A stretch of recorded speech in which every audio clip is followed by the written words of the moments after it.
Tu vois, Samuel, nous vivons dans un monde parallèle. Il y a un monde visible et un monde invisible. Le monde visible, c'est là où nous vivons. C'est ce que nous voyons et ce que nous pouvons toucher. Donc toi, Samuel, tu es fait de visible et d'invisible. Le visible, c'est ta chair, ton corps, et l'invisible, c'est ton esprit. Le monde physique est une copie du monde spirituel.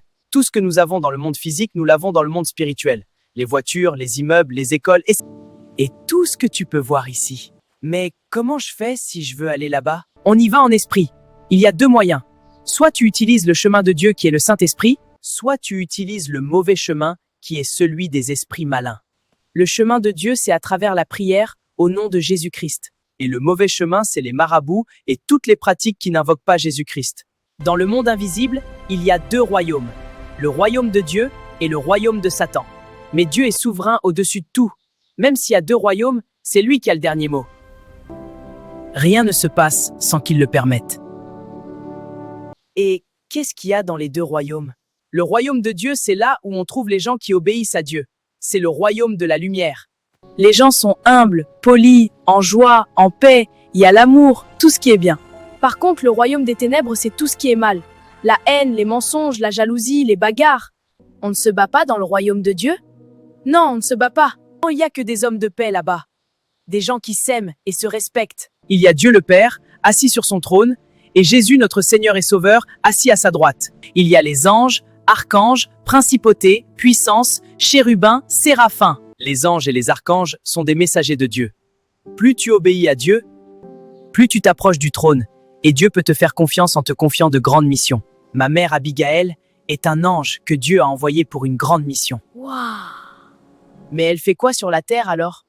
Un ange, c'est un esprit qui vit dans le royaume de Dieu. C'est parce qu'elle a une double mission, dans le monde spirituel et dans le monde physique. Gloire à Jésus! Ces anges sont des esprits qui ont accepté d'obéir à Dieu et qui sont guidés par un seul esprit, l'Esprit de Dieu. L'Esprit de Dieu est encore appelé le Saint-Esprit. Il habite en nous et il ne produit que le bien. Et le royaume des ténèbres alors? Dans les ténèbres, il y a Satan qui est le chef. Puis il y a beaucoup d'esprits mauvais. Ces esprits sont tellement mauvais qu'ils se sont spécialisés dans un mal spécifique pour combattre le plan de Dieu. Il y a par exemple l'esprit d'orgueil, l'esprit de vol, l'esprit de manipulation, l'esprit d'impudicité, De séduction, de haine, de mensonge. Tous ces esprits obéissent à un maître, qui est Satan. La barre, plus tu fais des sacrifices, plus tu montes en grade. La dimension du mal que tu fais te qualifie auprès de Satan. On y retrouve tous ceux qui ont rejeté Dieu, ceux qui ont fermé totalement leur cœur à lui. Par exemple, quelqu'un qui entre volontairement dans une loge pour nuire aux autres, ou quelqu'un qui va chez un marabout pour faire du mal. Ces personnes ont choisi volontairement de se trouver dans les ténèbres. Ensuite, il y a ceux qui s'y trouvent involontairement. Le plus souvent, ils sont en captivité, enchaînés. Soit parce qu'ils n'ont pas encore confessé Christ et qu'ils sont ignorants. Et enfin, il y a aussi ceux qui ont confessé Christ, mais qui sont têtus, désobéissent à Dieu et n'arrivent pas à vaincre le péché. Mais Dieu est tellement miséricordieux et bon. Que tous ceux qui se trouvent dans les ténèbres peuvent en sortir, soit en confessant Christ, soit en renonçant sincèrement au péché. Quand tu te repens de tes mauvais actes et tu reconnais Christ comme Sauveur et Seigneur, tu quittes le royaume des ténèbres. La repentance a un effet immédiat. Tu obtiens ta délivrance. Même celui qui a commis les plus grands crimes, s'il se repent sincèrement, Dieu le pardonne. Tu peux aussi quitter les ténèbres par la prière d'une autre personne du royaume de Dieu. Exemple, Abraham a intercédé pour Lot. Et si je suis dans le royaume de Dieu, combien de fois je pêche pour me retrouver dans le royaume des ténèbres? Quand tu pêches, tu ouvres ce qu'on appelle des portes spirituelles.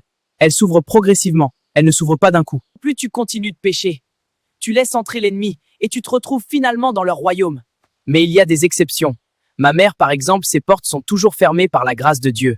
Mais elle se retrouve parfois dans le royaume des ténèbres, pour une mission spécifique. Waouh, mais comment elle fait pour y aller là-bas? C'est pas dangereux pour elle? Ah, je te l'ai déjà dit. Un chrétien va dans le monde spirituel grâce au Saint-Esprit. Ne t'inquiète pas, tant qu'elle n'ouvre pas les portes, elle est protégée. Dieu l'a équipée pour la mission. Et les deux royaumes alors? Comment est-ce qu'ils cohabitent? Ils se font la guerre? Ah, voilà, c'est ici que ça devient intéressant. C'est là que s'explique notre existence. Oui, les deux royaumes sont continuellement en train de combattre dans un endroit qu'on peut concrètement appeler le monde spirituel. C'est exactement notre monde physique, mais dans l'invisible, où tous les esprits y vivent. Le mal et le bien se font la guerre. Cet endroit où nous sommes, il y a ça là-bas. Toi, tu es là-bas, ta maison est là-bas, moi je suis là-bas, tout le monde sur la terre est là-bas, mais en esprit. Mais toi, comme tu fais le bien, tu es du royaume de Dieu. Et le marabout du quartier, lui, il est là-bas, mais du royaume des ténèbres. C'est la même chose dans le monde physique.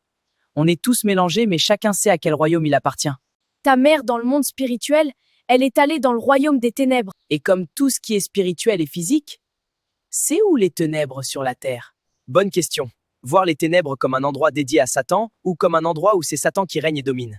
Ça peut être par exemple chez un marabout, dans une boîte de nuit, une fausse église et même beaucoup de réunions dans nos quartiers. Par abus de langage, on peut appeler tous ces lieux le monde. Caïn avait un cœur qui avait complètement rejeté Dieu. Abel est allé dans le monde, entre parenthèses, le champ de Caïn, et il est mort. Mais tellement le mal nous entoure qu'on peut considérer notre monde ténébreux. On y vit, mais nous ne sommes pas de ce monde. Le Seigneur lui-même l'a dit. Et si le royaume des ténèbres domine la terre, il n'y a donc pas un royaume de Dieu sur terre? Les gens ne cherchent qu'à dominer sur l'autre. Même une vraie église, ça n'existe presque pas. Fais de ton corps le royaume de Dieu. Ou bien le chez toi avec ta famille, un asile de paix et d'amour. Donc nous sommes sur un terrain de combat entre le bien et le mal. Mais le plus grand combat se joue dans le monde spirituel. Et nous devons combattre le mal en obéissant au commandement de Dieu pour accomplir notre destinée. Car toute âme créée par Dieu a une destinée. Et le plan de l'ennemi est de combattre l'accomplissement de cette destinée. Vu que Dieu est esprit, il agit uniquement dans le monde spirituel. Il programme la destinée des nations et des hommes qui doivent bâtir ces nations. Il programme la destinée de tout le monde. Waouh, donc tout se joue dans le monde spirituel alors. Exactement. Vu que tout est programmé en avance dans le spirituel, cela implique que le monde spirituel a de l'avance sur le monde physique. En gros, le monde spirituel est une programmation du monde physique. Celui qui domine le monde spirituel domine le monde physique. Comment dominer dans le monde spirituel alors? Je suis le chemin, la vérité et la vie. Nul ne vient au Père que par moi.